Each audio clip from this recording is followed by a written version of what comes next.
Mən təlimçi Əmir Aslanova Cəmalə bu gün sizdən 6-cı sinifin 4-cü mövzusu olan qapı kilidlərinin növləri, quruluşu və quraşdırılması haqqında danışacağam. Ümumiyyətlə qapılar kilit vasitəsilə bağlanır. Bu məlum məsələdir və kilidlərə də müxtəlif xüsusiyyətlər fərqləndirir ki, həmin o cəhətlər hansı ki gizlilik mexanizminin növüdür və onun quraşdırılma üsuludur.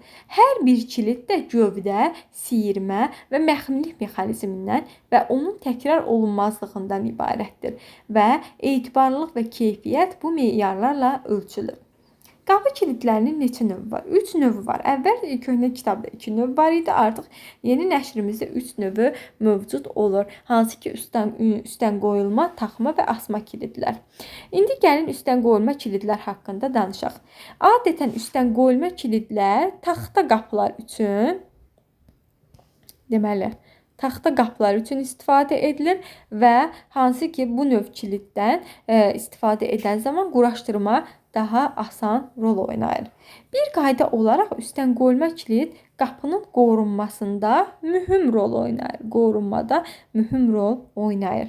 Üstdən qoyulma kilidi quraşdırmaqdan öncə mütləq qapının dirəyində, baxın, indi mən burada bir qeyd edirəm, bax bu 1-dir.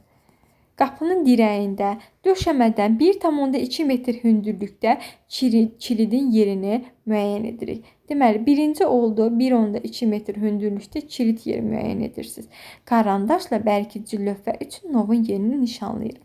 İkinci, nov ilə dərinlikdə kəsməliyik ki, bərkidici lövhə qapının dirəyi ilə eyni səviyyədə olsun və qapıda iki tərəfi açıq dəlik açırıq. Dəliyin diametri silindrik mexanizmin diametrindən 1-2 mm enli olmalıdır. Həmin dəliyə, açdığımız dəliyə mexanizmi yerləşdiririk. Kilid qapının gövdəsinə möhkəm sıxılır. 2 qısa şurupla qapının yanına, 2 uzun şurupla qapının lövhəsinə bərkidilir. Qapının üst tərəfində halqanı quraşdırmaq üçün 2 qısa şurupdan, ancaq qapı çərçivəsində kilidləmə tamasasını yeni nişanladıqdan sonra isə artıq bərkici lövhə üçün novu, yəni açılmış yuvanı seçirik. Həmin prosesdən sonra bərkici lövhə qapının çərçivəsinə 2 qısa şurupla kilidləmə tamasası 2 uzun şurupla bərkidilir. Və üstdən qoyulma kilid 7 hissədən ibarətdir. Gövdə, silindrik mexanizm, halqa, dil, kilidləmə tamasası, bərkici lövhə və yaxud da ki siyirmə rəzədən ibarətdir. Taxma kilidlərə baxaq. Taxma kilidlər həm giriş, həm daxili qapılar üçün istifadə edilir və qapının dirəyinə daxil edilir, dəstəklə birləşdirilir. Bu kilidlər hər yerdə istifadə edilir. Əsas hissəsinin qapı dirəyinə yerləşdirilməsi taxma kilidin başlıca xüsusiyyətidir. Xaricə yalnız açarın yuvası çıxır. Tutacaq və bərkitmə yerlərini gizlədən dekorativ panel çıxır. Qapının dirəyinə qoyulan taxma kilidin qarşı hissəsi lövhə görünüşlüdür və bu hissə qarşıdakı çərçivə qutusuna kəsilərək yerləşdirilir və istənilən materialdan olan qapıya taxma kilid bu prinsip üzrə quraşdırılır və yüksək təhlükəsizlik dərəcəsinə, təmirə yararlı olmasına görə taxma qapılarda bu kilid daha çox yayılmışdır və qapının layına yerləşdirilir.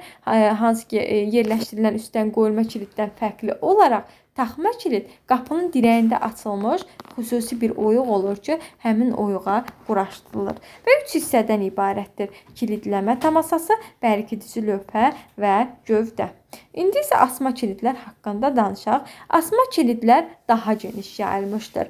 Adətən quraşdırılması, istismarı asandır. Hansı ki qarajdır, ambardır, tövlədir, yardımcı təsərrüfatların qapılarıdır, hasar darvazasıdır ki, bunların bağlanmasında geniş istifadə edilir. Və bütün asma kilidlərin quruluşu eynidir. 3 elementdən ibarətdir. Baxın, element deyən zaman 3 dənəni götürəcəksiniz. Element deyən zaman bu 3 dənəni götürəcəksiniz. Hansı ki gövdə, gizlilik mexanizmi və qövsdən ibarətdir. Ancaq quruluşu nələrdən ibarətdir deyən zaman şəkildə veriləni götürəcəksiniz. Qövs, Qövsün bağlanma mexanizmi, gövdə, silindrik mexanizm və açardan ibarətdir. Element deyən zaman gövdə, gizlilik mexanizmi, qövsü götürəcəksiniz 3 dənəni, amma quruluşu 5 dənə şəkildə olanı götürəcəksiniz. Gövdə kilidin əsasını təşkil edir. Gövdədə məxfilik mexanizmi yerləşir. Həmin o məxfilik mexanizmi qövsə bərkindir 1 və yaxud da ki 2 nöqtədə.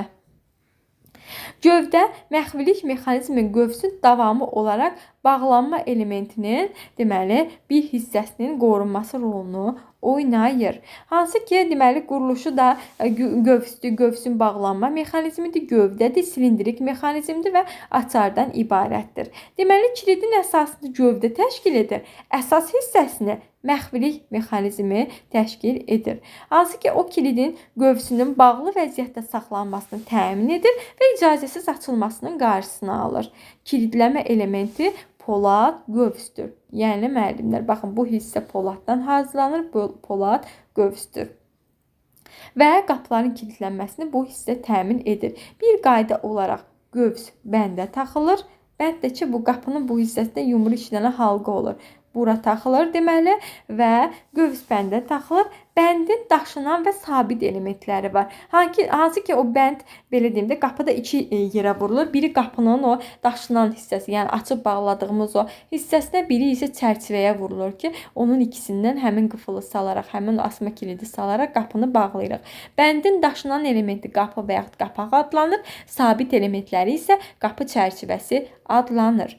Və təhlükəsiz iş qaydalarımız var. Mütləq nəzərdən keçirin. Hansı ki oyub yerləşdirən zaman mütləq kilidin deməli bağlayıcı mexanizminin zədələnməsinə saz olmayan alətlərlə deməli istifadə edən zaman hansı ki zədələnməyə səbəb ola bilər. Çəkici metal hissəsindəki deməli o həmin o metal hissə çəkicə kip oturmalı, iskələnin tiyəsi iti olmalıdır. Prinsip etibarı ilə elektrik ötürücülü alətin saz işləməsi mütləqdir. Bağlayıcı mexanizmin quraşdırılması zamanı zədələnmə qapı dayağının bir hissəsi oyulduqda yonqarın hissə-hissə hər tərəfə səpələnməsi ilə bağlıdır və mexaniki elementlərin gözümüzə zədələnməməsi üçün işə xüsusi qoruyucu eynəkdən istifadə edərək başlamaq lazımdır. Bu mövzumuz da biraz qəliz mövzularımızdan biridir. Ümumiyyətlə getdikcə mövzularımız çətinləşəcəkdir. Diqqətlə oxuyun. Uğurlar hər kəsə. Bəyənib şərh bildirməyi unutmayın. Ümid edirəm sizlərə bugün nələrsə qazandıra bildim. İnşallah kimlər dərsimizdən yararlanmaq istəyirsə, miq və sertifikasiya imtahanına hazırlaşıb yüksək nəticə əldə etmək istəyirsə, şərh bölməsində qeyd edə bilər. Uğurlar hər kəsə.